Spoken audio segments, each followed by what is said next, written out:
My proposal is fair financial aid, and it has to do with representing our whole student body in our financial aid system and infrastructure.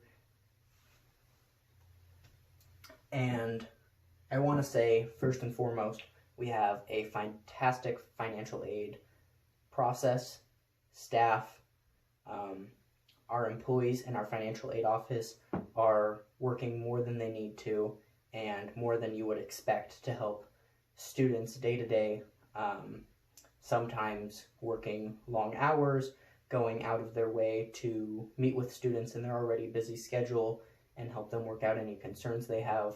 And they've done a really great job. But unfortunately, they've been a little bit limited in university policies. And so what I mean by that is whether or not they feel a student is being adequately represented isn't always means for being able to help the student, because a university policy is going to limit what they're actually able to do. Given the nature of financial aid, person's opinion can't really determine giving out university money. And so specifically what I'd like to talk about is the special considerations page on financial aid. And that, for people who aren't familiar, it's people in extraordinary circumstances that aren't adequately represented by the FAFSA, or they have some situation that's going to make paying more difficult than others, and it's not being explicitly stated to the university. And different colleges have different ways of doing this, and right now I'd like to propose that Fox changes their special considerations, and I'll get more into that later. There are a ton of different groups of people who could potentially be limited by special considerations, and an example of that would be dependents who are paying for their own college because their parents have some extraordinary circumstances that would be a special consideration, but our special considerations is limited to really only two things. And our financial aid office has expressed to multiple individuals that they'd really like to help students be known and adequately represented, and they care about individuals and their needs, and they can't. They're limited. And so we need a solution to help get these individuals the need that they really require, and that would be fair given their circumstances. And so there is an easy solution. And the reason this matters is because there are students being left out, and that directly goes against the Be Known message that George Fox states explicitly. It's our motto. The core of Fox often would be expressed as be known. But this disparity in aid could really cause you to not even be able to attend Fox. And so these groups that are left out are feeling exactly that. They're feeling left out. And that's not what George Fox stands for. Fox states that at George Fox, you won't just be a number. This is directly from our financial aid page. In the case of circumstances that are not represented in the special considerations page, which are the loss of a family member, or the other one is unemployment that hasn't been filed in the FAFSA, like it was too recent to be caught. Any situation that isn't those two turns a student into a number, which is what they directly state they don't want to do. And so I think this policy is really going to help. This proposal is really going to help get us to not make students a number, because when we leave a group of students out and we say, this is your estimated family contribution, this is what you need, but it's not realistic representation, then we're turning them into a number by not giving them an option to receive aid that they actually need. So my goal and our financial aid office goal is to set up students with aid that matches their actual need. And the reason I find the word actual need so important is that there are different considerations that can make an estimated family contribution not valid, and they often aren't represented on the FAFSA, and a lot of students feel that their aid isn't appropriate given their current circumstance, or whatever their circumstance is, they can't pay for what their gap is in financial aid. And so we need to set up a program and establish a system that's going to represent what a family and individual are actually able to pay, and what isn't going to be so detrimental to an individual that college is going to be not beneficial because they're going to be in so much debt. And so doing that will make our whole student body feel represented by fair aid, and that will really give us the be known core belief that we stand for. So in our procedure, we seek to fill a gap in an otherwise commendable program, and the way that we can do this is by first making sure that the student body understands that there's a group of students being left out, and making sure that while this may affect the student body aid calculations, given how aid is funded for more special considerations, that they're still on board and that everyone has come to a consensus that these students need to be represented on their campus. From all of the individuals I've talked to, I've received overwhelming support that they had no idea this was an issue, and most of the students at Fox have their parents paying for college, and it may not be a large financial burden to these parents, but I was surprised to find that there were actually a number of students I spoke to who were in a similar or exactly same situation where they may not be receiving any support from their parents in terms of financial aid, but they're considered a dependent, which means that that estimated family contribution number really damages them by taking away from their need-based grant, taking away from the maximum loan that is given by federal loans, subsidized and unsubsidized. So all of the university assessment that goes into determining eligibility can really be altered by that estimated family contribution. So we need to make sure that everyone's aware of this issue, and for the individuals who are in this circumstance, that their voice is heard and those people come forward to express how they would feel more represented.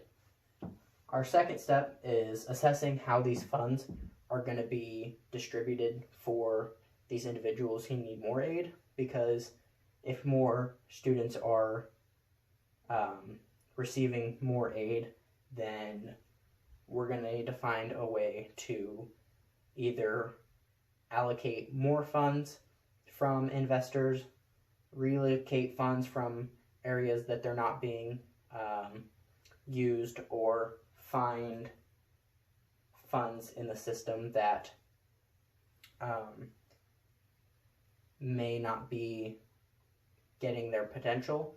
And the reason I phrase it like that is some universities employ using a program that uses work study that's left over and turning that into loans, grants, or different aid. And so there's really some unique options, and the university can do whatever they feel comfortable with to help the students, whether it be a loan or a grant or a scholarship.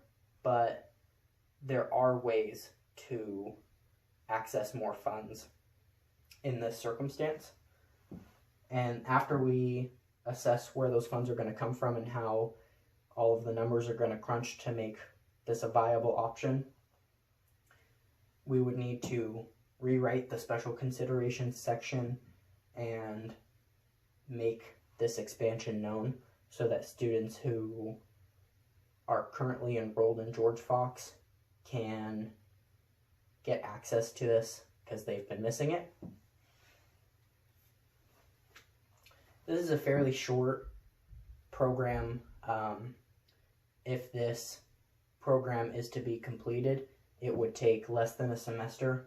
12 weeks is about the maximum that would be needed.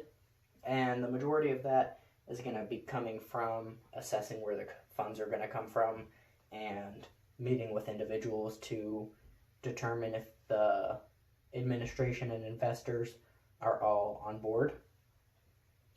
So weeks 1 through 4, the first month, is going to be reaching out to the student body. We want everyone to be on board unanimously.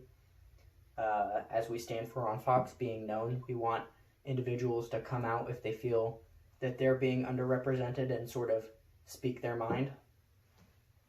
And then in those same 4 weeks would be meetings between the people who came out to voice their concerns, financial aid, the president of the school, the investors, and the provost.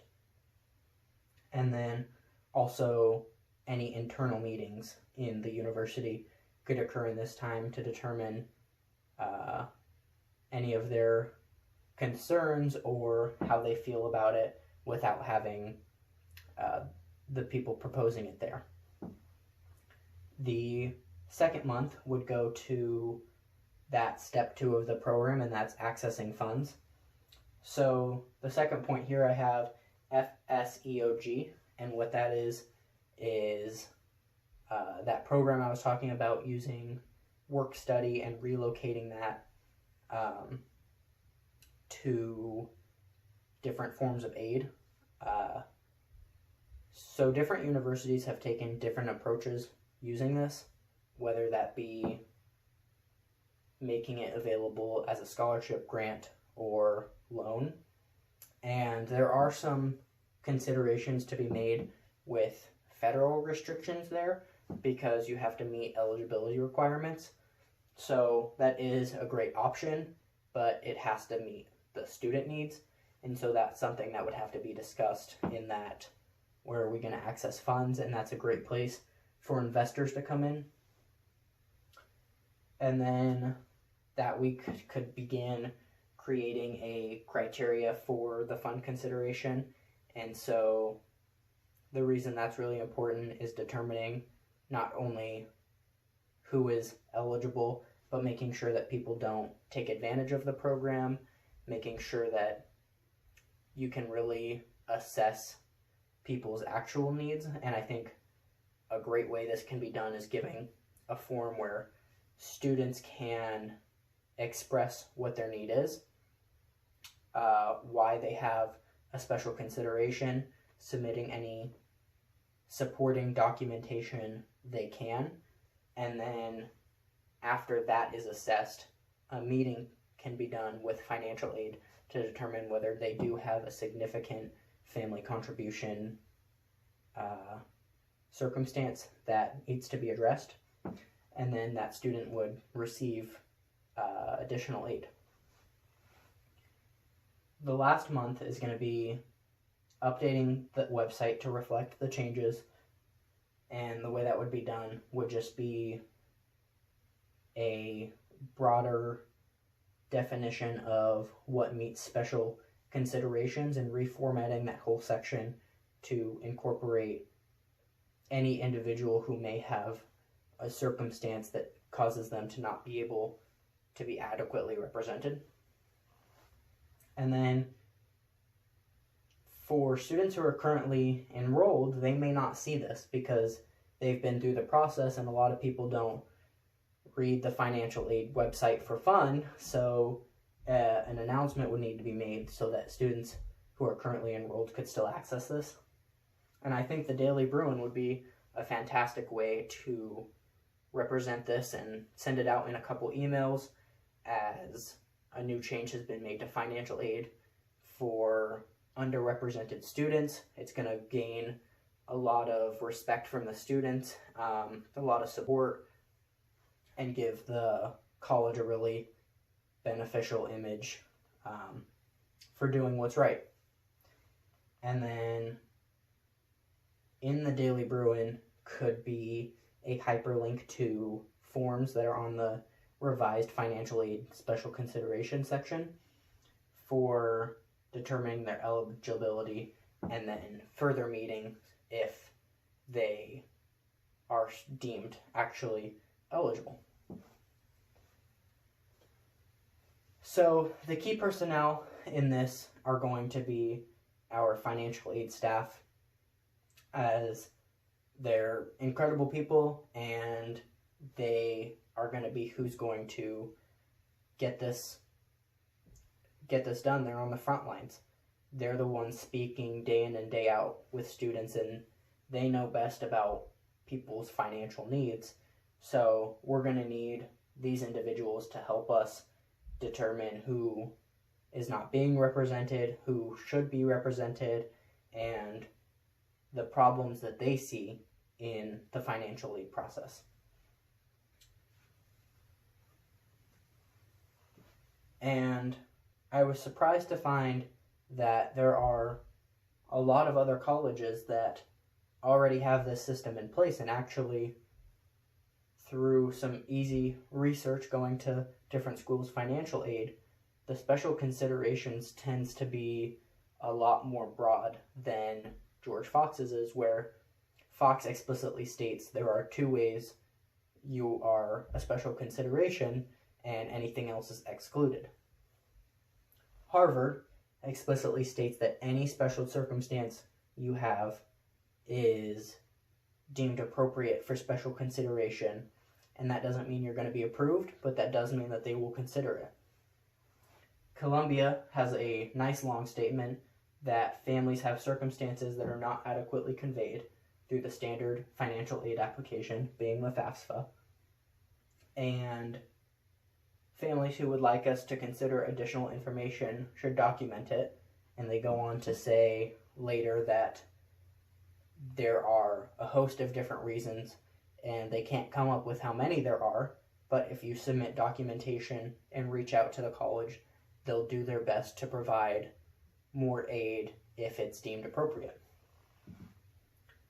Stanford does a really great job by assessing parents' actual expendability in their finances through what additional costs they may have that aren't represented in the FAFSA. So if you receive your financial aid offer after the FAFSA and it doesn't adequately represent you, you can go fill out forms with your parents that show how you're actually able to contribute as a parent and what the student is actually going to be paying themselves. And so it gives the college a little bit better idea, and it's a lot more thorough than any process we have in place right now. And it's not just these larger schools that have more money and funding that are able to do this special consideration. It's our local schools too. Oregon State has multiple forms for special considerations, and they even go as far to list specific instances that may detract from financial aid and not just leaving it broad. University of Oregon has a special considerations form to revise any aid that you may have received, and it can actually go both ways. So you can give back aid that you're not going to use as a way to pay for later college, or on the opposite end, you can request to have your money re-revised as you have more aid than you're being represented as, which is really incredible, but it shows that Fox needs to step up, really. We need to represent our whole student body, and these people that are being left out need to be known, and we need to help these students like we help other students. And I think that Fox really wants to, but isn't totally aware of the issue. And I think that we need our student body to come together and show how this affects individuals. Thank you for listening to my proposal, and I hope that you will think about how individuals aren't being represented and how that speaks to the message of Fox. Because Fox is be known. The whole message, the motto, the core belief is be known. And there are students who aren't known right now and not adequately represented. So I ask you to think about how we can help every student feel known and every student have fair financial aid. Thank you for your time.